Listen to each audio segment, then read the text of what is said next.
Hello বন্ধুরা, lonely explainer চ্যানেলে আপনাদের সবাইকে স্বাগতম। এপিসোডের শুরুতেই আমরা একজন শক্তিশালী যোদ্ধাকে দেখতে পাই যে কিনা তার প্রতিপক্ষকে খুব যন্ত্রণা দিয়ে মারছিল। তারপর সে বলে, এখন আমি হলাম নতুন রাজা। তারপরে ওই যোদ্ধা যে এখন রাজা হয়ে গেছে সে তার বাকি প্রতিপক্ষকেও অনেক সহজে হারিয়ে দেয় এবং তাদেরকেও খুবই যন্ত্রণার সাথে মেরে ফেলে। কিন্তু এই রাজা এখানেই থামে না, সে তার প্রতিপক্ষের এরিয়ার উপর বোম্বিংয়ের বৃষ্টি করে দেয়, যার ফলে ওই এরিয়ার মধ্যে যত মানুষ ছিল সবই মারা যায়। তারপর ওই রাজা বলে, এর সাথে আমি হয়ে গেলাম সবথেকে ডেঞ্জারাস রাজা। তারপর আমাদের ওই রাজাকে দেখানো হয় যে কিনা তার মুকুটের দিকে তাকিয়েছিল, কিন্তু সে হঠাৎ অসুস্থ হয়ে পড়ে। তার মনে হচ্ছিল সে পানির ভিতরে ডুবে যাচ্ছিল। তারপর সে একদম তার চোখ বন্ধ করে ফেলে, কিন্তু সে আবার চোখ খুলে দেখে। আর ওই রাজা সারপ্রাইজিংলি তার সামনে এক ইয়াং কাপলকে দেখতে পায়, যারা কিনা অনেক খুশি এবং অনেক ইমোশনাল ছিল। তারপর ওই কাপল বলে, ওয়েলকাম আর্থার, আমি তোমার বাবা রেনল্ড, আর এই হচ্ছে তোমার মা এলিস।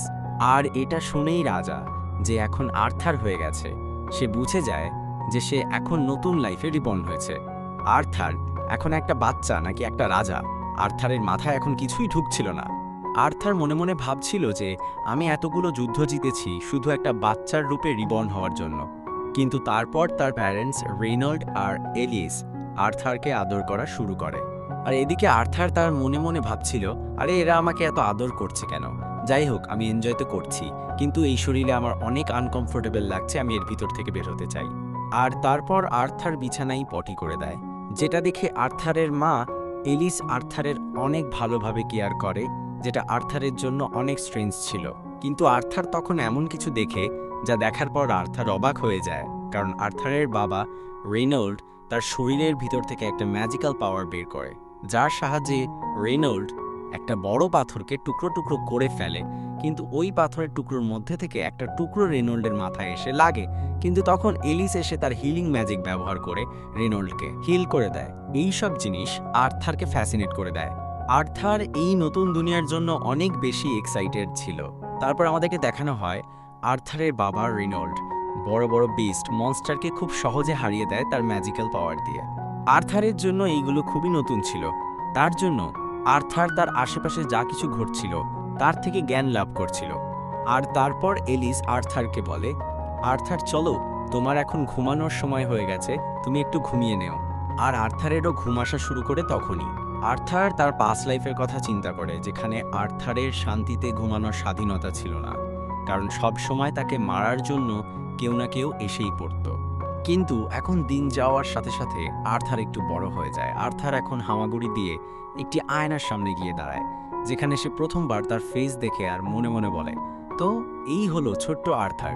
সত্যি কথা বলতে গেলে আমি এখনো কমফোর্টেবল না এই শরীরে আর এই আর্থার নাম নিয়ে। আর তারপর আর্থার বাবুর আবার ঘুমানোর সময় হয়ে যায়, আর এলিস আর্থারকে অনেক সুন্দরভাবে ঘুম পাড়িয়ে সেখান থেকে নিজের কাজ করার জন্য চলে যায়। কিন্তু আমাদের আর্থার ভাই না ঘুমিয়ে সেখান থেকে নিচে নেমে তার ছোট ছোট পা দিয়ে আগে যাওয়া শুরু করে তার মার পিছন দিয়ে আর্থার লাইব্রেরির ঘরে চলে যায়। লাইব্রেরির ঘরে ঢুকে একটি বই বের করে আর্থার বলে, জ্ঞানী পাওয়ার, যেভাবেই হোক আমাকে এই দুনিয়া সম্পর্কে আরও বেশি জানতে হবে। আর্থার দেখল এই দুনিয়ার জিওগ্রাফিতে 3টি কিংডম আছে। প্রথম কিংডমটি ডোয়ার্ফদের, দ্বিতীয় কিংডমটি এলফদের এবং তৃতীয় কিংডমটি মানুষদের, যেখানে আর্থার ও তার পরিবার বাস করে। এই কিংডমটির নাম ছেপেইন কিংডম। এরপর আর্থার আরেকটি বই বের করে, যেটা ছিল ম্যাজিকের। এই দুনিয়ায় এতদিন কাটানোর পর আর্থার এতটুকু বুঝতে পেরেছে যে এই দুনিয়ার আগের দুনিয়ার তুলনায় বেশি উন্নতি হয়নি। কিন্তু এই দুনিয়ায় একটা মজার জিনিস আছে, সেটা হলো মানা পাওয়ার। মানা পাওয়ার এমন একটা পাওয়ার যা প্রতিটি মানুষের মধ্যে থাকে, যার সাহায্যে সে বিভিন্ন ধরনের ম্যাজিক স্পেল ব্যবহার করতে পারবে। আর এই যে মানাকে কন্ট্রোল করার অ্যাবিলিটি, এটা মূলত বংশগত। সাধারণত 100 জনের মধ্যে থেকে শুধু একজনের মধ্যে এই অ্যাবিলিটি পাওয়া যায়। আর এই মানার ইউটিলাইজেশনকে মূলত 2টি ক্যাটাগরিতে ভাগ করা যায়। যেমন প্রথমটি হলো অগমেন্টিং আর দ্বিতীয়টি কনজুরিং। অগমেন্টিংয়ের মধ্যে মানা শরীরকে এত বেশি শক্তিশালী করে দেয় যে শরীরকে একটি ওয়েপেনের মতো ব্যবহার করা যায়। অন্যদিকে যারা কনজুরার, তারা তাদের মানাকে প্রজেক্ট করে অন্য বস্তুকে কন্ট্রোল করতে পারে। আর্থার ধীরে ধীরে সবকিছু বুঝছিল যে মানাকে কন্ট্রোল করার জন্য সবথেকে গুরুত্বপূর্ণ অংশ হলো মানা কোর। এটি হচ্ছে শরীরে থাকা একটি নির্দিষ্ট জায়গা যেখানে শরীরে থাকা সব মানা এক জায়গায় চ্যানেলাইজ হয়। আর যে ব্যক্তি এই মানাকরের উপর কন্ট্রোল করা শিখে ফেলে সে একজন শক্তিশালী জাদুকর হয়ে যায়। এই পদ্ধতি আর্থারের জন্য তেমন নতুন কিছু না, কারণ আর্থারের দুনিয়ায়ও বেশ একই রকমের পদ্ধতি ছিল, যেটা আর্থার অনেক ভালোভাবেই শিখে ফেলেছিল। ওই অ্যাবিলিটির নাম ছিল কি। তারপর আর্থার ভাবে, আমি কি আমার আগের জীবনের নলেজ এই জীবনে ব্যবহার করতে পারবো? তারপর আর্থার নিজের শরীরের সব মানাকে একটি সেন্টারে আনার চেষ্টা করে, আর ধীরে ধীরে আর্থার এটা করেও ফেলে। কিন্তু তখন ওইখানে এলিস এসে পড়ে আর আর্থারকে বলে, আর্থার বাবু, তুমি এইখানে কি করছো? আর দেখে মনে হচ্ছে তুমি আবার পটি করে দিয়েছো। দাঁড়াও, আমি তোমাকে আর একটা ডাইপার পরিয়ে দিচ্ছি। এইসব আর্থারের একদম ভালো লাগছিল না, আর এরকমই দিন কাটছিল। আর আমাদের 2 বছর পরের সিন দেখানো হয়, যেখানে আর্থার এখন অনেক বড় হয়ে গেছে, কিন্তু এলিসের একটাই দুঃখ রয়ে গেছে যে আর্থার এখনো একবারও হাসেনি। আর তখন আমরা রেনল্ডকে দেখতে পাই, যে কিনা তার বাচ্চাকে তলোয়ার বাজি শেখাতে ব্যস্ত ছিল। আর্থার এখনও ঠিক মতন দাঁড়াতেই পারছিল না, কিন্তু রেনল্ড আর্থারকে তলোয়ার বাজি শেখাচ্ছিল, যার কারণে এলিস রেনল্ডের উপর অনেক রাগ হয়ে যায়। এইটা দেখে রেনল্ড এলিসের কাছে মাফ চাওয়া শুরু করে। তারপর এলিস আর্থারকে মার্কেটে ঘুরতে নিয়ে যায়, আর আর্থারের মার্কেটে ঘুরতে যাওয়া খুবই পছন্দ ছিল, কারণ আর্থার যত মার্কেটে ঘুরত তত নতুন জিনিস দেখতে পারত, যেমন অস্ত্র, যার দ্বারা বোঝা যায় যে এই দুনিয়া কত অ্যাডভান্স হয়েছে, আর বিভিন্ন ধরনের ক্রিস্টাল আর আলাদা আলাদা জাদুর খেলা দেখতে পায়, যেটা কিনা আর্থারের জন্য খুবই মজার ছিল। আর্থারের এইসব অনেক পছন্দ ছিল, কিন্তু বাড়ি ফেরার সময় আর্থার খুবই ক্লান্ত হয়ে পড়ে। তখন এলিস আবার বলে, আর্থার, তোমার ঘুমানোর সময় হয়েছে। আর্থারকে অনেক ভালোবাসার সাথে পালা হচ্ছিল।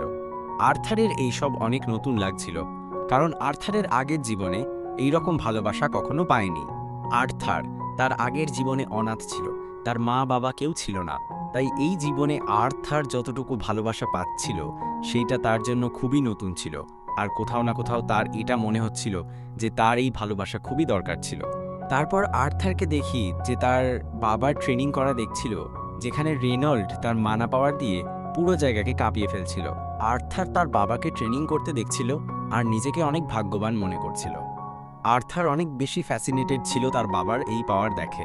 কিন্তু তখনই ওইখানে এলিস চলে আসে আর আর্থারকে আবারও ঘুমানোর জন্য নিয়ে যায়, যেটা আর্থারের মোটেও পছন্দ হচ্ছিল না।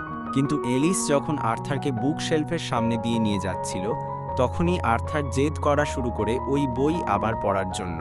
কিন্তু এলিস বলে, না আর্থার, তোমার এখন ঘুমানোর সময় হয়েছে। কিন্তু তখনই আর্থার কিউট চেহারা বানায়, যা দেখার পর এলিস বলে, ঠিক আছে আর্থার বাবু, একটু সময়ের জন্য বই পড়ো, কিন্তু তারপর তোমাকে ঘুমাতে হবে। এই বলে এলিস সেখান থেকে চলে যায়, আর আর্থার আবার ওই বই পড়া শুরু করে। এইবার আর্থার তার শরীরের সব মানা এক সিঙ্গেল পয়েন্টে আনা শুরু করে। আর্থার বুঝে গেছিল যে আর্থার তার মানা পয়েন্টকে কন্ট্রোল করার খুবই কাছে পৌঁছে গেছে, কিন্তু তখনই ওইখানে একটা বড় ব্লাস্ট হয়। রেনল্ড এলিসকে বাঁচানোর জন্য এলিসের সামনে চলে আসে, আর ওই ব্লাস্ট এতটাই শক্তিশালী ছিল যে রেনল্ডের পিঠ একদম জ্বলে যায়। তখনই এলিস কান্না শুরু করে, কারণ ঘরের একটা অংশ একদম উড়ে গেছিল, আর আর্থার ঘরের ভিতরেই ছিল। দুজনে দৌড়ে ঘরের ভিতরে যায়, কিন্তু তারা অবাক হয়ে যায়, কারণ তাদের সামনে আর্থার আকাশে ভাসছিল। আর্থারের শরীরের মাঝখানে একটা ব্রাইট লাইট দেখা যাচ্ছিল। এইটা দেখে রেনল্ড বুঝে যায় যে আর্থার এত অল্প বয়সে তার মানাকরকে কন্ট্রোল করে নিয়েছে। রেনল্ড এলিসকে বলে তাদের বাচ্চা কোনো সাধারণ বাচ্চা না, আর তারপর আর্থার নিচে নেমে তাদের দিকে আসা শুরু করে। তখনই ঘরের উপরের যে ভাঙা উডন সিলিং ছিল সেটা নিচে পড়া শুরু করে। আর্থার বুঝে গেছিল যে তার জীবন এখানেই শেষ, কিন্তু তখনই রেনল্ড এসে তার পাওয়ার দিয়ে আর্থারকে বাঁচিয়ে ফেলে, আর এলিস আর্থারকে জড়িয়ে ধরে কান্না করা শুরু করে। রেনল্ডও কান্না করা শুরু করে, কিন্তু আর্থারের এই সব অনেক আজব লাগে, কারণ আর্থারের আগের জীবনে এই অনুভূতি কখনো হয়নি যে কেউ তার জন্য এত চিন্তা করে, তার জন্য এত ভালোবাসে। এই দুনিয়া আর্থার অনেক নতুন কিছু দেখেছে, আর এই অনুভূতি তাদের মধ্য থেকে একটি। আর তারপর আর্থারও কান্না করা শুরু করে, আর এরই সাথে আমাদের আজকের পর্বটি এখানেই শেষ হচ্ছে। আপনারা যদি পরবর্তী পর্বগুলো মিস করতে না চান, তাহলে আমাদের চ্যানেলটিকে এখনই সাবস্ক্রাইব করুন এবং পাশের বেল আইকনটি ক্লিক করে অল নোটিফিকেশন সিলেক্ট করে দিন। এতে নতুন ভিডিও আপলোড হওয়ার সাথে সাথেই আপনি সবার আগে দেখতে পারবেন।